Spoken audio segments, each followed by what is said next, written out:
Bismillah wa salatu wa salamu ala Rasulillah wa ba'd. My topic is the power of a mother. And in our time especially, certain challenges are increasing, divorce is increasing, family breakups are increasing. It is increasingly putting women and families in very vulnerable situations, especially psychologically, where they feel that they are, in a position of weakness. What do I do? And so on and so forth. So I want to tell you that perhaps one of the most powerful individuals on the face of this earth is a mother. I have a knack for searching great people in history. I like biographies. And I study their lives like a puzzle. What made him become that? So khalas, he did something great. What made him become that? One of those people that I came across is Alexander the Great. Hands up those who have heard that name, Alexander the Great. Alexander the Great is great not by the definitions of his friends or his posse, or he's great by the definitions of history. He left Macedonia, conquered Asia Minor, went to Bilad al-Sham, conquered the Levant, came to Iraq, took over Babylon, came to Persia, took over our lands, went to India, semi-conquered India, and then made his way back to Macedonia and died on the way. And you ask yourself, what drives a person relatively young for a conquest as big as this? Because it's not an ordinary thing. I don't see you getting up to conquer the world, akhi. Yes, it's not an ordinary thing. So I rewind and search, what was it that made this person this great Alexander? And the secret is in an utterance of his mother, according to my humble analysis. His mother used to tell him this. She used to say, "You are the son of Zeus." Zeus in Greek mythology was the god of gods. He was their biggest. And obviously, I don't encourage you to do this. Walillahi alhamd, we are Muslims, and this is, issue of, this is just to establish my point. And she used to tell him the story that when you were in my womb, I had this extraordinary experience, and you're the son of Zeus. So can you imagine a child feeling, growing up with such a self-efficacy that I am not in the realm of men, I am one of the gods? He was 10 years old. They brought a gift to his father, a horse that was untamed. The father himself, Philip, was a king, couldn't go near it. But this young Alexander says, I will jump on it and tame it, and it will become my mount. What made that child so confident, such a degree of self-efficacy that I can? It is the utterance of that mother. So to myself, the most powerful being is the mother. And don't think this is just Alexander the Great. Go search the annals of human history. Where there's greatness, there's a mother that made it. And a lot of times these mothers were single mothers. And some, although they were married, but their life situation was still single.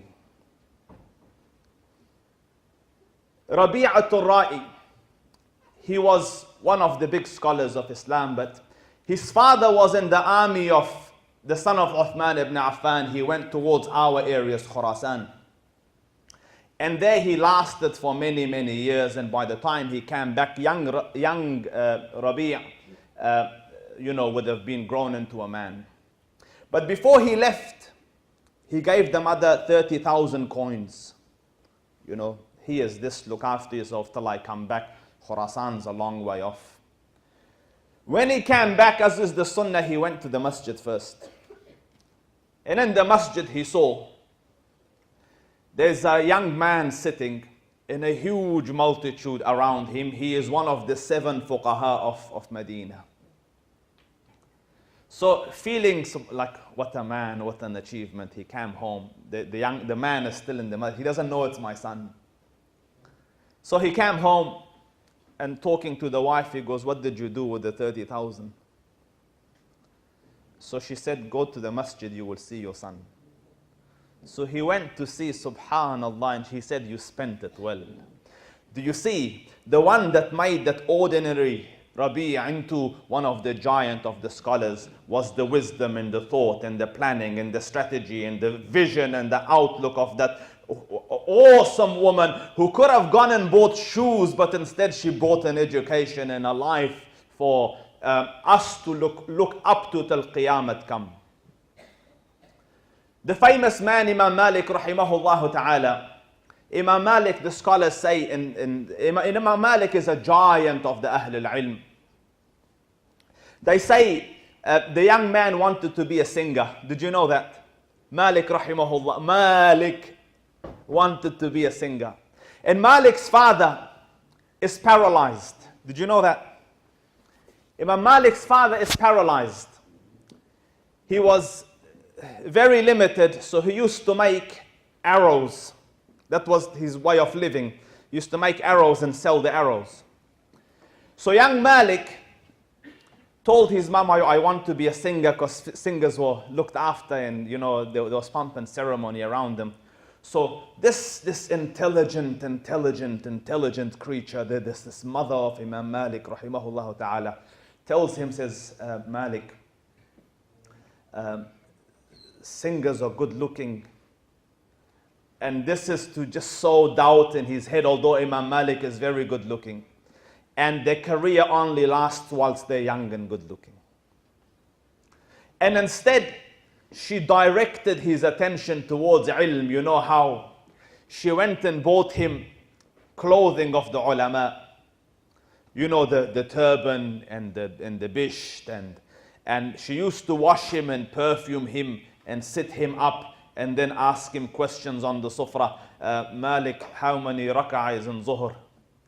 So Malik used to feel like a scholar and say 4. She changed his projectile towards ilm. And understand this, Muslims. You don't need money to create greatness. You don't need resources to create. All research states the same.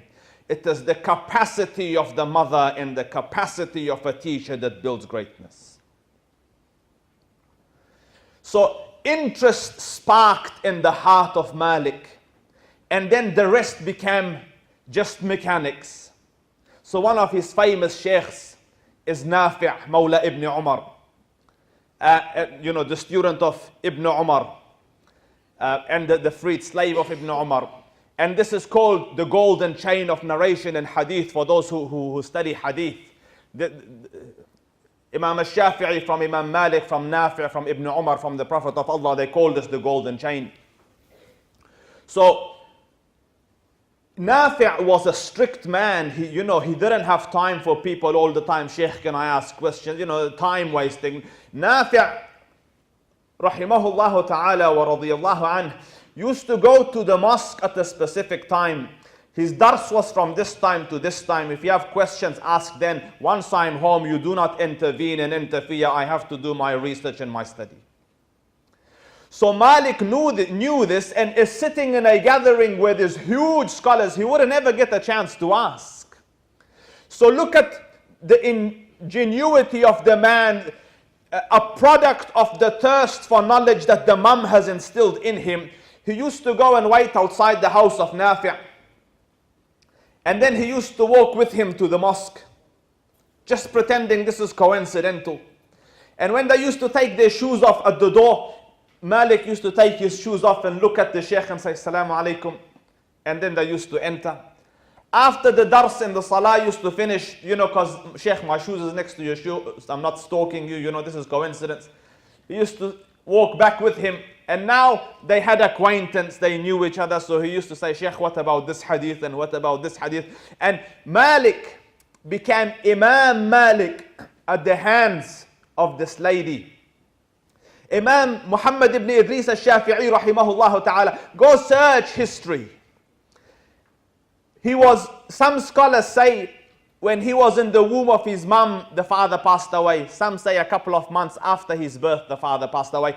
Who made Muhammad ibn Idris al-Shafi'i Imam al-Shafi'i? And what did she have? Financially, she was very poor.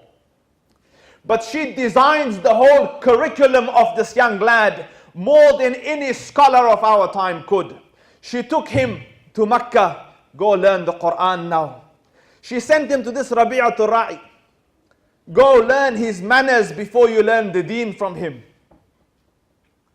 He became a hafiz, started to study hadith. Then she said, you need language, so go to the desert near Mecca and go and stay for years with the Arab tribe so that you become master of the language. Go to Imam Malik in Medina and study the Muwatta. And Shafi'i Imam, became Imam al-Shafi'i at the hands of this woman. My sisters, they have talked, the time is very limited to speak, but you make or break the future generation. And you brothers have a responsibility to build and educate and honor and respect and make mothers and sisters who have the capacity to bring about greatness, or you can keep them, the backward, uneducated, immaterial, unmattered individuals who will bring generation after generation of failures.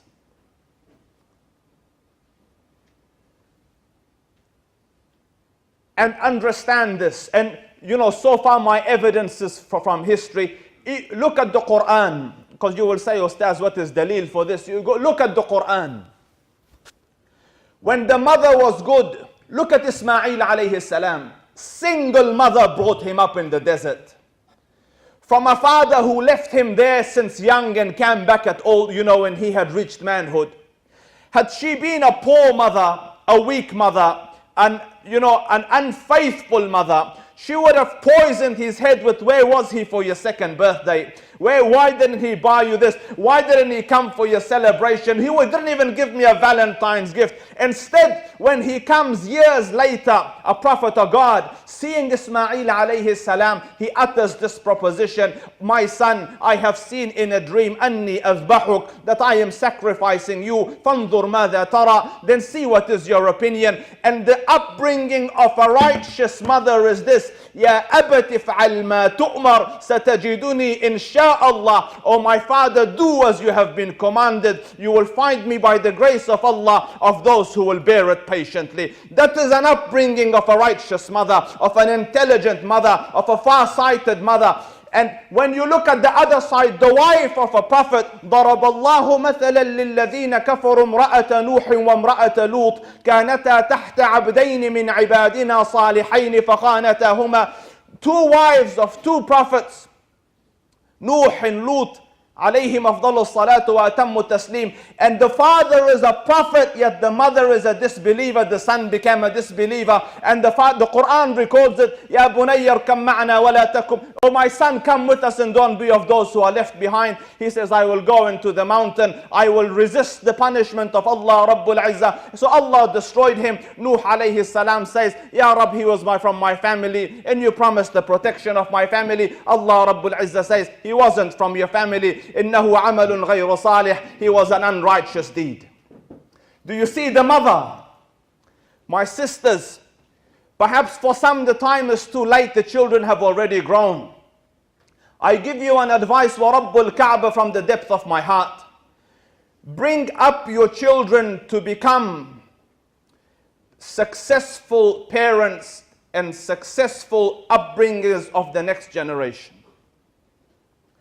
Otherwise, the graveyards will become filled with capacity and jewels that never reach their flourishing. Generations will come and generations will go. For your time and patience, I thank you. I have trespassed on your patience yet again. May Allah Rabbul Izzah reward you and guide you and guard you. Keep your brother in your dua. Wassalamu alaikum wa rahmatullahi ta'ala wa barakatuh.